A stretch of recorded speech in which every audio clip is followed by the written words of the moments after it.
Welcome, everybody. Hello, hello. Great to see so many faces this morning or afternoon, depending where you're calling from. Hey, Charles, good to see you. Everyone having a good day?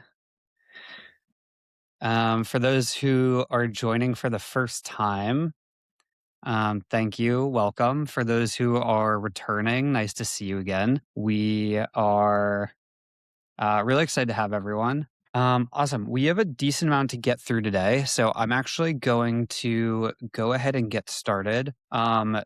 We are a very interactive group here. We love answering questions. The whole point of this series is to help individuals. We work a lot with CMOs, CROs, head of sales, and individual founders and help them level up with AI. And so while today we're talking about using LinkedIn as a way to drive qualified pipeline, targeting CMOs, we are also just AI experts, go to market engineers, and any question that you have, feel free to throw it in the chat. We have Charles, who is our wonderful assistant, who's helping make sure that I get to every question before the end of the session. And so if you have any thoughts or anything, feel free to drop them in, and I will do my best to get to all of them. I have the chat up, so I am answering things as they come in. With that being said, let's dive into things today. I have a little bit of a different format for you guys. We always do a live build together, but I wanted to start with a little bit of a methodology first. If this is something that you don't find as helpful and you guys just like the live builds a little bit better, just again, drop a note, leave a message in the chat, and I'll take your feedback graciously. Again, the whole point of this is to make it the most valuable thing for you guys. So today we're going to be doing a live build where we're going to talk about how to turn LinkedIn and specifically an executive or founder LinkedIn to being a high performing lead gen channel for B2B businesses. This, of course, works for B2C as well. Just LinkedIn is a little bit more geared towards B2B businesses, and so it works a little bit better. Before we dive into the build, the pain point that we're trying to address is that CMOs are constantly asked to prove content ROI. And this is becoming increasingly more challenging given the fact that we are now in the abundance of AI slop. Everyone with ChatGPT or Claude is posting stuff that looks terrible and is getting very, very noisy out there. And so there's a lot of more postings, a lot more noise, and still no attribution. So the biggest reframe that I ask all of our clients to do when they start working with us is that you need to shift your thinking about LinkedIn as an operational system that turns expertise into pipeline rather than being a platform to just post and put things out into the abyss. It's not Twitter. It's not meant for just raw thoughts. It is really meant to be a platform where you can systematically turn content that you produce that's thoughtful, distribute it to an audience that reaches your prospective buyer, and then being able to measure and attribute that back to pipeline growth. So today, what we're going to talk about is how to turn one 60-minute interview into 30 pieces of content or 30 days worth of content. This can turn into 4 to 6 LinkedIn posts. It can turn into a few long form articles. We can turn it into comment ready sound bites. Everyone knows that engagement is so important for LinkedIn as well as just posting. We can turn into carousel and visual assets, newsletter sections, as well as more questions for the next interview. So that's the live build we'll be doing after I get through a few slides. So the workflow is going to take a 60-minute structured interview with the executive. That can be yourself. You can have someone run it for you. If you are a CMO or a marketing hire, you can run this with your executive or your founder to have guided questions that surface real opinions, stories about things from their expertise, and contrarian takes that they might have in the industry. We're going to then break those into insights, into content themes. There should always be core themes that you as an individual and a business come back to consistently. Those are content pillars. I like to view them as core beliefs. And then we then figure out what the best format is to tell those narratives. So is it a post? Is it an article? Is it a carousel? Is it a soundbite? Is it an infographic? All of those are just formats that depict the same core idea. We'll then produce each of those assets in staying true to the executive's voice. We will use AI relay workflow to assist in building the structure. And then having a QA check that makes sure that the voice is authentic and sounds like your founder or your executive. And then we'll be able to schedule, distribute that across all the channels. The big thing here, and the big thing we'll talk about today as well, is how we actually look at these signals, engagement, as ways to reach our buyer. So if you do this and you set up a system, you build a way to get stakeholder acceptance across all of these different touch points. So the founder, the CEO can tell their narratives, their stories from their perspective, which will be big contrarian point of views, industry takes, personal stories. The executive level can help continue to build domain authority with functional expertise, sales, product engineering.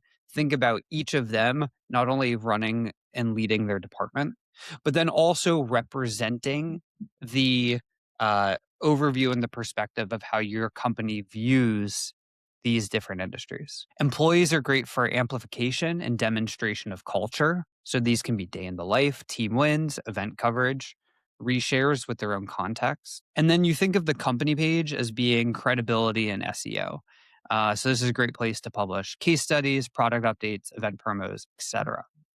And so you can see what we're doing here is we're building a system where we can get every employee to be a representation and a voice of your company. So everyone wants to use AI. AI is fantastic. We love it here. But there is a specific way to use it where you're not just adding to that noise and that you're actually leveraging it for high value tasks. So we think of AI as an assistant to the workflow, but it never replaces the core voice. So we can use it for extraction, taking a raw transcript and tagging insights, drafting, structuring an asset. We can give it best practices of what a listicle looks like. But we want to make sure that a human injects the real opinion, the edgy, the specificity, their real experience. Quality check, we can use AI for very basic QC. It's great for spelling, great for grammar, all the things that Microsoft Word used to help you do. It can do super efficiently, but we want to make sure that we're always having a human review it and it, kind of give that human gut check. And then it's also great for publishing. So AI scheduling and optimizing things. Something I didn't add here that is also fantastic is looking at the data. So many people post and forget to look at the data. And we can use AI to build a workflow that looks at the data, gives you insights going into that next interview. A good mental model for content is you're not trying to reach everyone.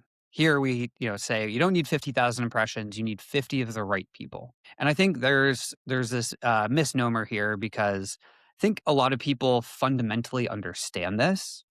But then when you start working with someone, or you start posting yourself, you get fixated on that impressions metric, right? A post didn't do well because it didn't get hundreds of thousands of impressions. But if you are able to build a niche audience with 50 of your core buyers, I bet that would significantly influence your pipeline, way more than getting 100, 200,000 impressions would.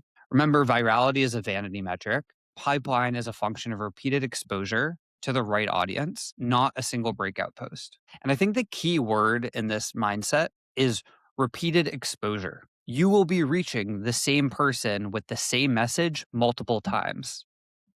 That is the key to effective content and the effective way to driving actual pipeline through your content. Because most buyers don't actually need to be educated. They need to be reminded of what they need to do, especially depending on who your ICP is. But everyone's busy these days and they're flooded with information, flooded with dopamine hits. And so it's way more important to be the friendly reminder that they need to do something about the pain point that you're talking about versus educating them for the first time. They already know what their problems are. So once we start posting content, we're then looking for intent signals. Some people call these social signals, but any indication that this person is actually interested in buying or ready to buy your service. And so not all signals are created equal. If someone's just in your demographic and they're a profile match, that's great. That's great. We know what we're talking to the right people. But then we want to look at behavioral signals. So are they liking your posts? Are they commenting on your posts? Have they viewed your profile? Have they viewed your website? Have they read a case study? Those are all social signals and behavioral signals that we want to tap into as we're evaluating our content performance. So if they're commenting on your pipeline problems, if they visited your profile 2 times a week, and they've engaged, 3 different kind of sales assets, this is when you want to reach out to them. This is when you want to reach out to this prospect because they're showing you with a decent amount of intent that they are super interested in your service. And we know this through signals from LinkedIn. So you want to use content to surface intent and then use outreach to convert it. Content layer are posts that provoke a reaction from people in buying mode, not just thought leadership for its own sake, but strategic content that forces the right people to self-identify. Have them tap into your system. Then, once you're doing outreach, you're no longer doing cold outbound. You're doing warm outreach to these individuals who have already referenced what their problem is. And we're doing it in a way that's so much more natural than traditional cold outbound. Also, based off of the content they're engaging with, you can usually infer what their pain point is. So, the 90-day path here is set up a voice profiling and interview extraction, build a content calendar, start getting content posted. If you have a team, start getting involved for ecosystem roles. Setting up a way to track all of this. Weeks 5 through 8 is going to be full publishing cadence. This is where we don't expect to know everything. We just want to know what is working. We want to let the algorithm and your buyer tell us what type of content they want and what they resonate with. So we're going to test a whole bunch of different content pieces. We're going to put them out there. We're going to look at the data, and then we're going to refine and iterate from there. Then we want to make sure that we're attributing content from not only social intent signals, but also tracking first and last touch attribution into the CRM. And when content's working and outreach is working together, the numbers start to change. We see a much significantly higher response rate in DMs and email. 1 to 2, 3 is pretty solid for cold outreach. That's a 3% response rate. So for every 100 people you reach out to, 3 people respond. When we're doing content first and we're reaching out to these individuals, we're seeing that jump to 47, 50% for most of our clients. 6 times higher conversion to call. So once they actually get on the call, they are then converted. And we're seeing on average, depending on your average contract value, 23 days between first content engagement and a booked call with a consistent weekly cadence. So this takes time and repetition. So 5 things to remember from this are: let's create a system where we can turn one 60-minute interview into 30 days of content. Let's coordinate a system through our other employees, other founders. So we're building all together, not individually.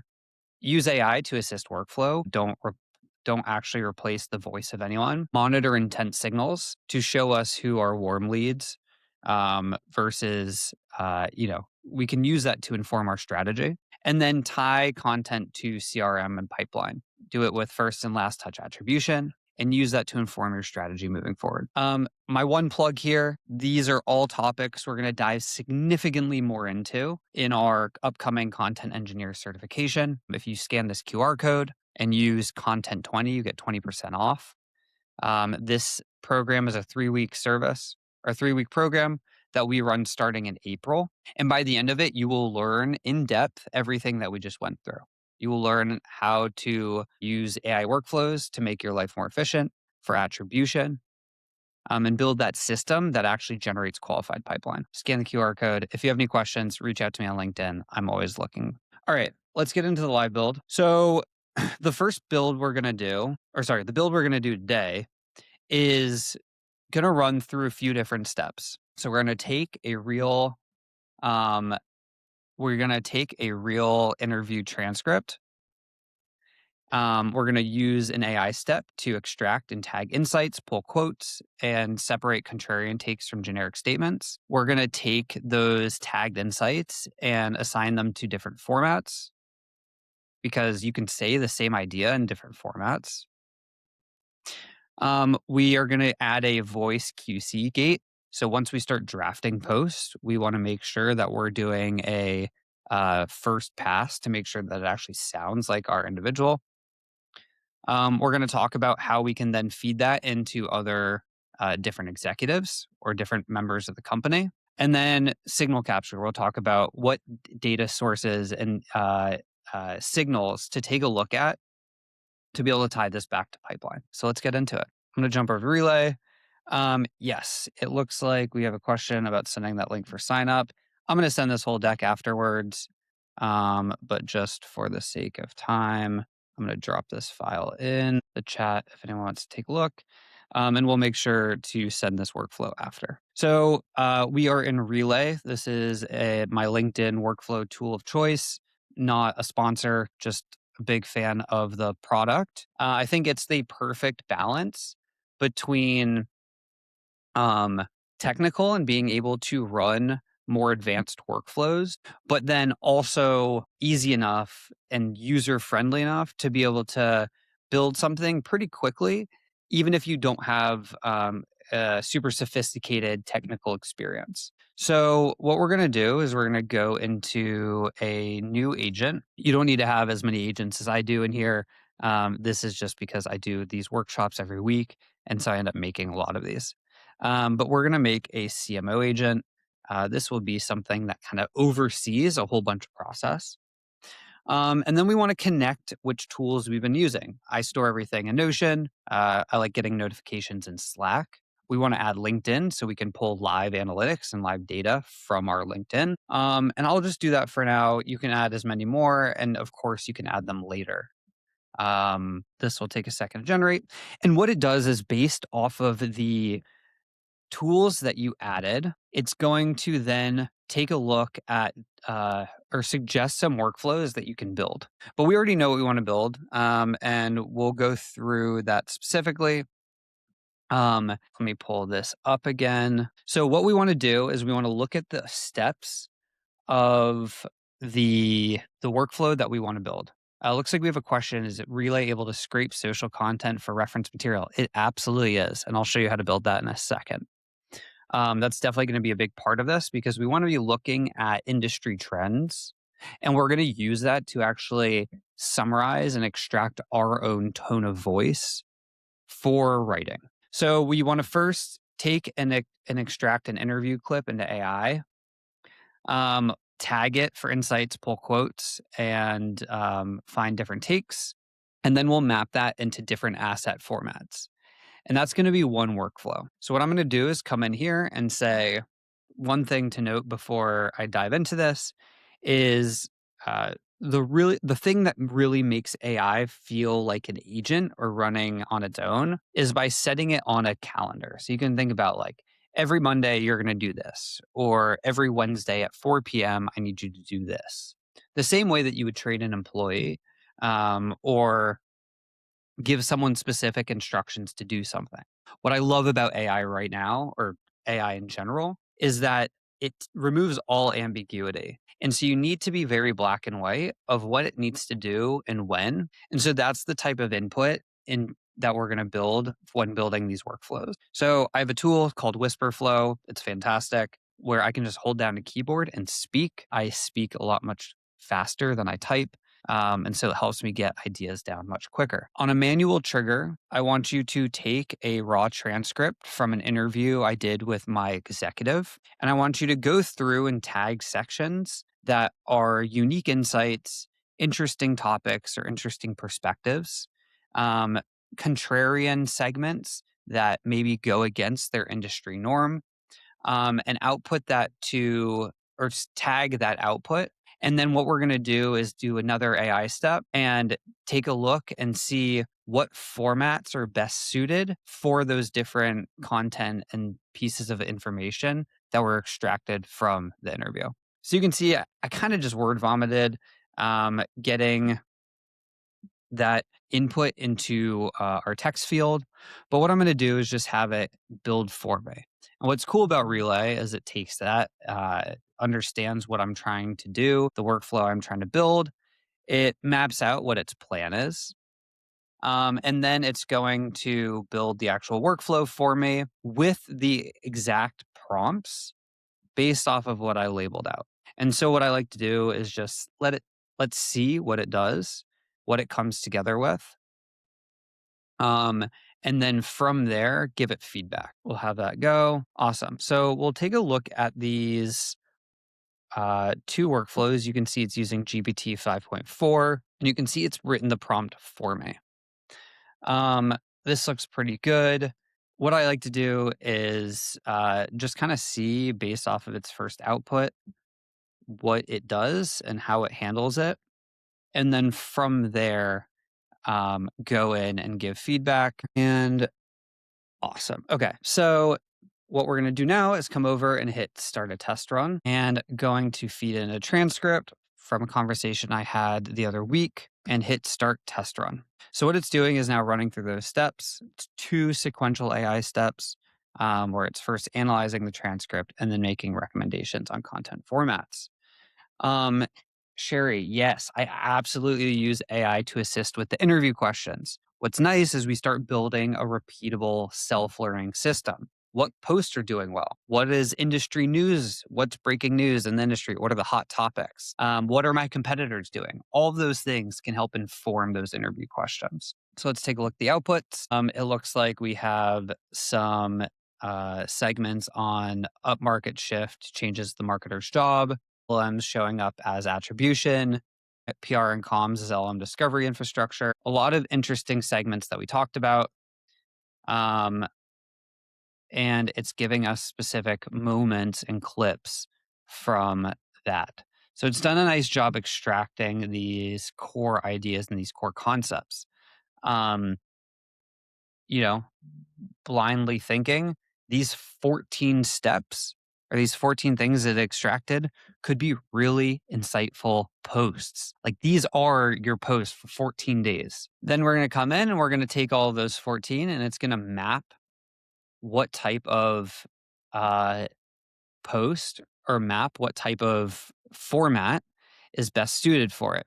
So here, upmarket shift changes the marketer's job. This is an interesting perspective, contrarian. The format is a LinkedIn post and it gives you a rationale. So now I can take this and hand it off to a content writer or content strategist with the transcript and say, hey, we need to use this to actually build out specific individual posts. Or we can take this a step further and write a post for all of these as a first draft. So let's do that. We had one person in here ask about using Relay to scrape a social post or a social profile for reference material. So let's build another skill in this same agent to do just that. I want you to look at Will Leatherman's LinkedIn page and scan his last 30 posts and use that to come up with a tone of voice style guide to write future LinkedIn content in his voice. Be extremely detailed and give specifics so we can nail the output of the content that he writes. Again, I'm just dumping into this workflow what I want to accomplish. Sometimes I'll give it specific steps if there are specific outputs that I'm looking for, but I always will give it 2 things. I'll give what input we're giving and what output I expect. Usually I don't give much of the in between. So here I said, your input is Will's LinkedIn page. I only said scan his last 30 posts because I just wanted to make sure that it's taking a lot of data in. And then I said I want an output, which is going to be a tone of voice guide that mimics my style. And I want it to be extremely detailed. There are a lot of nuances to this, as in things to include and things not to include. Like I like including word choice. I like grammar quirks. I like use of run-ons, contractions, fragmentation, all of those things. Ani, it looks like we have a question about, does your agent have your LinkedIn login or is it scraping your public profile? Great question. Um, so, oh, interesting. Do you know what? This is actually a bug with Relay happening right now. So I'll just build this live to show you. But essentially, to answer your question, is no, it's not using my public login profile. So I'm going to do another manual input. The input is going to be my LinkedIn profile, and then I'm going to add a LinkedIn step. And so there's two things to remember or to know about LinkedIn and social platforms in general. The things that are, if it's doing something on your behalf, it is not allowed with LinkedIn. So if it's commenting for you, if it's scraping data, uh, information about you specifically, it's not allowed. If it is just taking something available to the public, then it is completely allowed. So if you come to Google and you say LinkedIn Leatherman, you can see that my profile is public. Information about me is public and my posts are public. So it can easily come in here and scrape that information. So we're going to do search LinkedIn for profile, and I'm going to go back to LinkedIn, get LinkedIn profile from bureau, get LinkedIn person posts.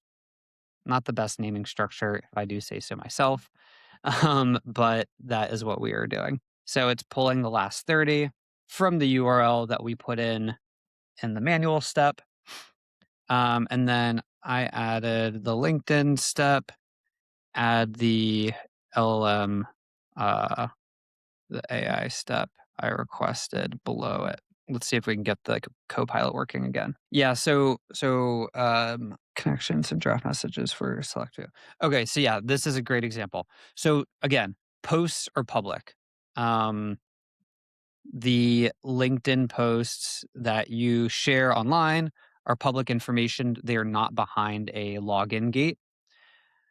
So scraping that is totally fine. What Max is suggesting about using it to look at your personal connections, that would be where it crosses the line because it's looking at data that isn't publicly available. Your connections are not publicly available. Does that delineation help? Okay. So we've got the AI step working now. It's pulling the post from step 2. And then it's going through overall voice, personality, writing style and structure, vocab and word choice, signature patterns and techniques, topics and themes, emotional tone, a whole lot of things where it's trying to understand how does this person write. You can get some example templates. So that's great. I have done this before, and I know that Claude Sonnet is actually really good at this. Actually, Claude Opus is really good at this. And so I am going to change the model to do that. My general rule of thumb is if it is a creative task, like understanding writing or nuance and things like that, I'm using Claude. But you play around with the models that you think work best for you. So it found my last 30 posts and it is going and creating that tone of voice style guide. What I'm going to do is go back to that second workflow or that first workflow, sorry.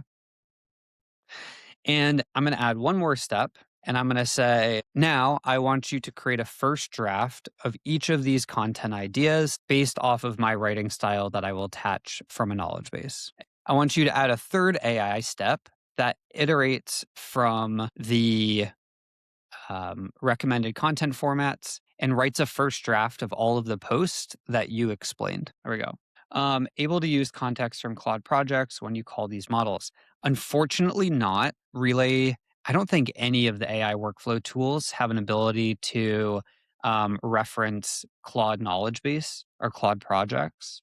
That's a limitation of Claude. I think they want you doing all of this in their system.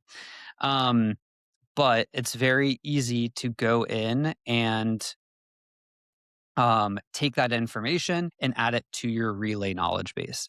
If you're more technical, you can build something where you're, using Google Drive as your central knowledge base, and then you can use it with whatever tool you're using. And so I am going to do this, and I'm actually going to just change this to Rich text. Cool. So I want the draft in rich text. I want to be using Claude Sonnet 4.6. And essentially, what we've done is we've added something called an iterator or a looper. And because we have a list of posts, right? Each one of these is one post idea. We're going to have it iterate through all 14 and write a first draft. So it's looping over each item, and then it's going to write one content draft.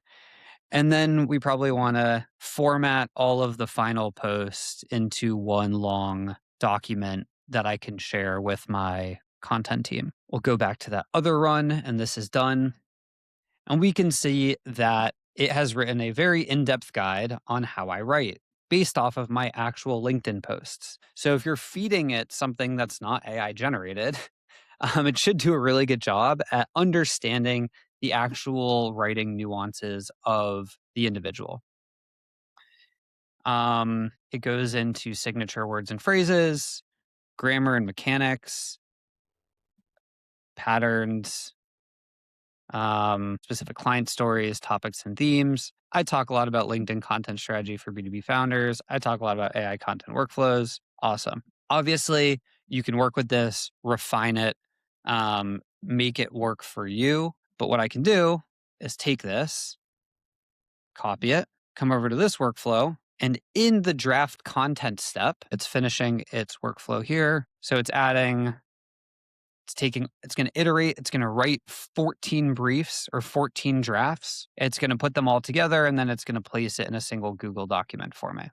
So it was just finishing there. But what we want to do is come in here, and as it's drafting each piece of content, we want it to reference my writing style. So what you want to do is come here to knowledge, and you can see it saves previous things that I've saved before. But because we're adding the writing tone of voice style guide that I just created, I'm going to come here to add new source, text, and drop it in here and just change it to Will writing style March 18. Save and attach. That's good. We're getting a error from relay. I wonder if it's this number. Okay. Well, I have a writing style before, so I'm just going to use that. It has not evolved so much.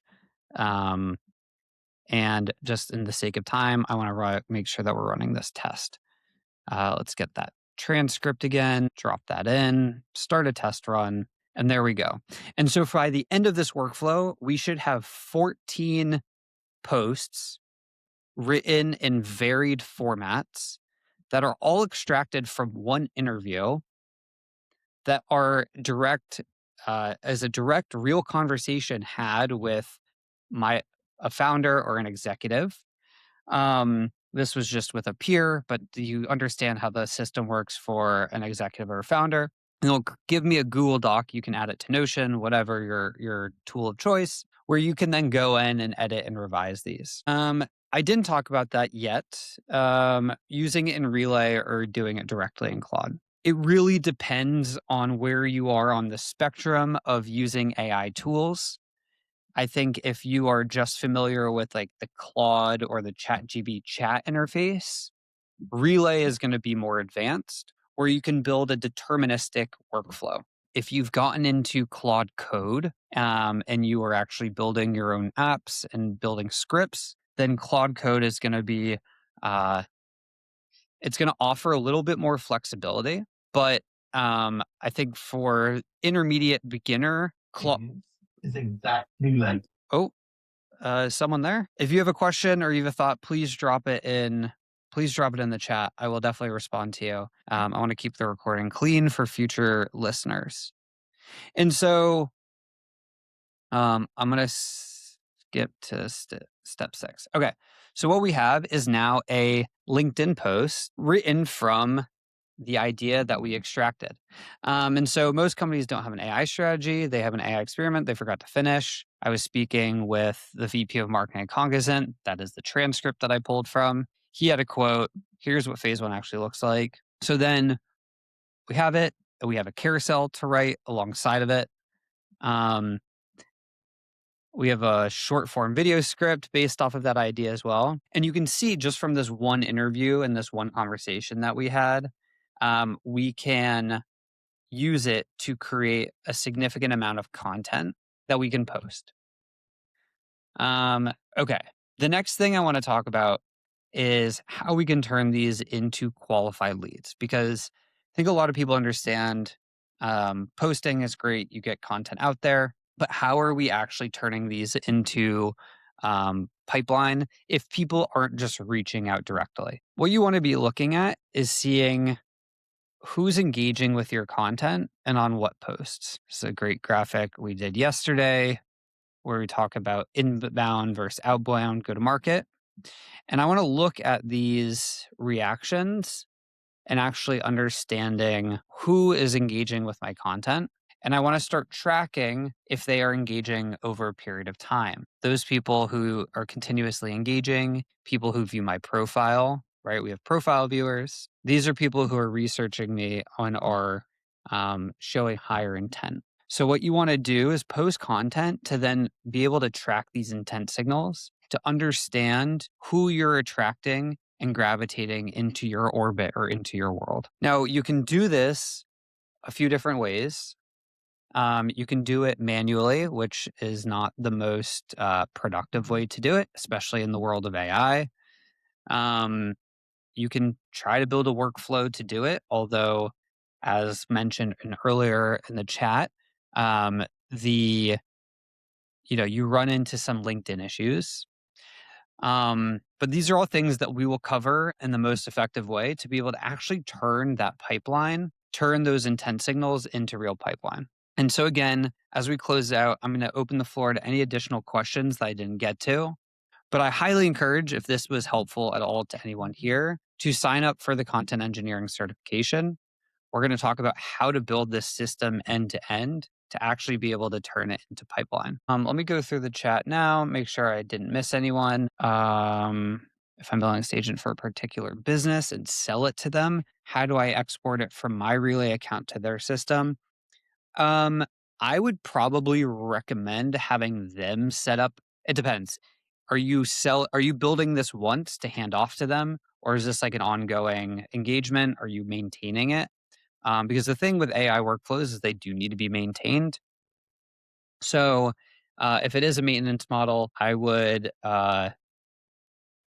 yeah, for both ways. So I would build it in your relay system with all of their accounts connected, or probably the cleanest is have them set up a relay account, log into all of their tooling, and then you build the workflows and maintain it as a admin in their account. I think I talked about the Claude versus relay a little bit. Again, it really depends. I think Claude chat is very good for beginners, for people who are just asking questions.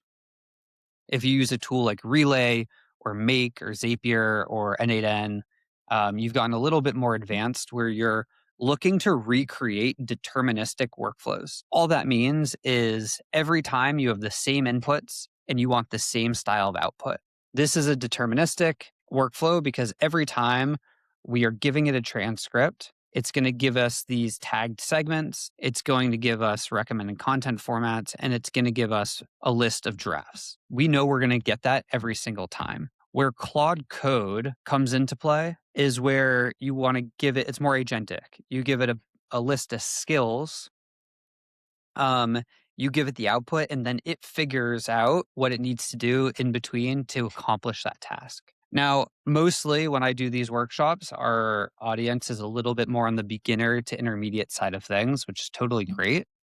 But if there are people who are interested in a more advanced workshop, I'm happy to schedule that in for next week where we can go through Claude Code setups and how to be using more agentic workflows in the future. Ani, yes.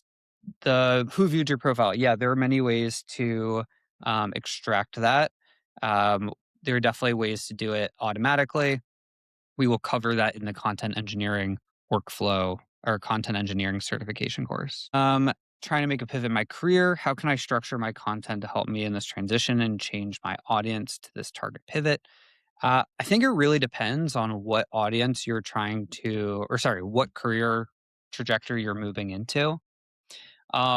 Definitely start writing the content about the industry that you're trying to get into. So if you are moving from, B2B tech sales and you're moving into more of a marketing role, or you're moving from a marketing role into more of a sales role, talk about and have insights and opinions about that industry for two reasons. When people go to your profile, they will see the kind of information and the content that you're talking about. And so wherever you want to be, start talking about that. It's kind of like that old saying, dress for the job that you want.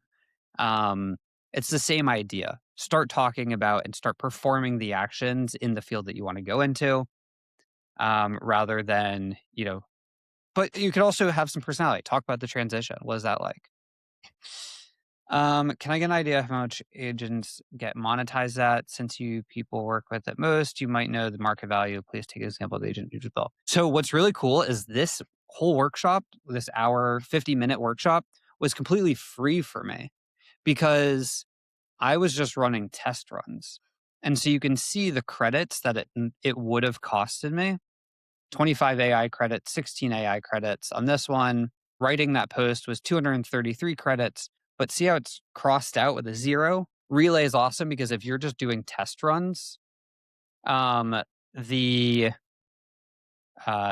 it's completely free. They don't charge you for any AI credits. It's not until it's a live workflow that you start getting charged. But to answer your question more directly, you can see how much each of these things would cost. So like 515 credits. I pay $100, $75 a month for 50,000 credits. Sure, I could ask AI to do a cost analysis on that. Yeah, I mean, Relay has their pricing published. They do it in a matter of credits. Um, okay, so really useful help. So thank you. Thank you, Ani. I appreciate the great feedback. Yeah, next session I'm happy to do one on Claude Code. Charles can confirm, I think next week or the following week, we are going to do an end-to-end Claude Code setup for marketers. So really excited for that. Please be sure to sign up. For those who don't know, on Maven, you can go to my profile, /Will Leatherman, my name. You can see the content engineering certification course that's coming up. But you can also see all of my past webinars, and you can see the ones that are coming up. I just don't think we have that scheduled yet, but we will get it. Yeah, April 1st, we will be talking about Claude Code. Thanks, Charles. Okay, when you start a test run, I'm seeing credit costs go down. Yeah, I think probably I would say you're hitting start run versus test. If you hit start run, it charges you. If you hit test, it's good. It will run as a test run. Also, something to note, if you have a different form of trigger, so we have a scheduled trigger, that test button goes away. But you can still run a test run by coming here and hit start a test run. This is just grayed out because I have an error that it won't let me run. Any other questions before we wrap up? Anything people would like to see on the next session? Feel free to always shoot me a message on LinkedIn. Here is my profile, /Will Leatherman. I am religiously on LinkedIn and happy to answer any question as they come up. But yeah, thank you for the great session, guys. I really appreciate everyone who came out. We do these every week on Wednesday at the same time. Yeah, if there's anything specifically you guys want to know, let me know and we will cover it next time. Have a great rest of your day. Thanks, everyone.